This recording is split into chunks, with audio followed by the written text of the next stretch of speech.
you who don't know me, my name is Caelan Huntress, and I'm going to share with you my lived experience with fluoride poisoning. But first, I'm going to make an extraordinary claim.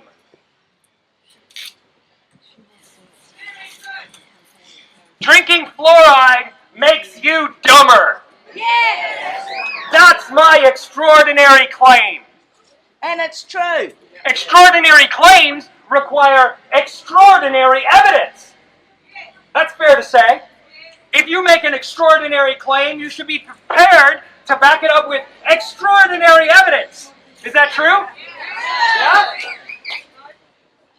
Well, I have 18 peer-reviewed scientific studies published in major journals that conclude communities that have elevated levels of fluoride in their water supply see a drop of 3 to 5 points in IQ.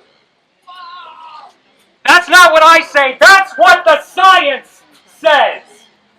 So I feel confident in making my extraordinary claim that drinking fluoride makes you dumber.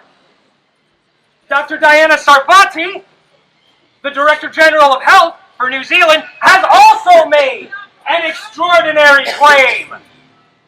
She claims she has the authority to medicate the people of Waitaki whether we want it or not.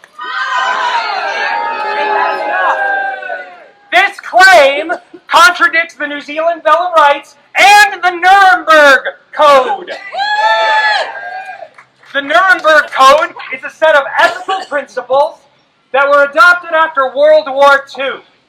It's a set of standards that the international community has agreed to abide by. And the very first principle of the Nuremberg Code, the one before all the other ones, says the voluntary consent of the patient is absolutely essential. I do not consent to drinking fluoridated water. I know it causes me medical harm because I have fluorosis, which is fluoride poisoning. My doctor has advised me to limit my intake of fluoride. In the places where I've lived throughout the world, I have noticed that when I live in a community with fluoridated water, my seizures get worse. Fluoride causes me harm, and I do not consent to this medical treatment.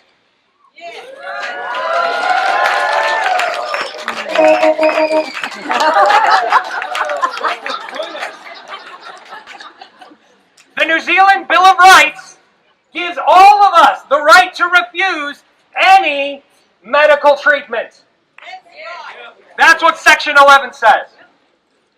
Dr. Sarfati has made the extraordinary claim that Section 5 of the New Zealand Bill of Rights gives her the authority to ignore our right to informed consent. Section 5 says the Director General may do this when, and I quote, it is demonstrably justifiable in a free and democratic society. But I haven't seen her demonstrate her evidence that fluoride reduces tooth decay. I haven't seen her justify the risks versus the reward. I want to hear her tell the people of New Zealand the risks of drinking fluoridated water and compare it with the benefits of drinking fluoridated water and make her case that it is demonstrably justifiable. And I want her to do it to my face. I challenge Dr. Diana Sarfati, the Director General of Health to New Zealand, to a public debate on the issue of water fluoridation. I call on Miles Anderson, our representative in Parliament, to invite Dr. Sarfati and myself, a resident of the district that he represents, who has been injured with fluoride poisoning, to debate this issue. Let's look at both sides. Let's look at her evidence and my evidence.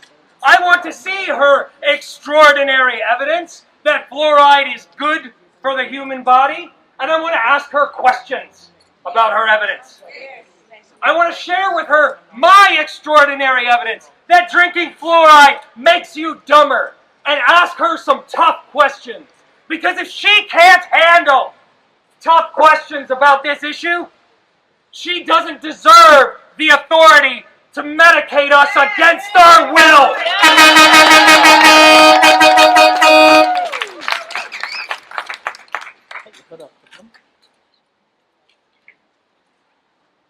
Does anybody here consent? No! Does anybody here want to drink fluoridated water? No! So what do we say? We do not consent! We do not consent! We do not consent! We do not consent! We do not consent! We do not consent! I'm going to close today with a quote from Dr. Robert Malone. Yes. He said, "The truth is like a lion. You don't have to defend it. If you let it out, it'll defend itself."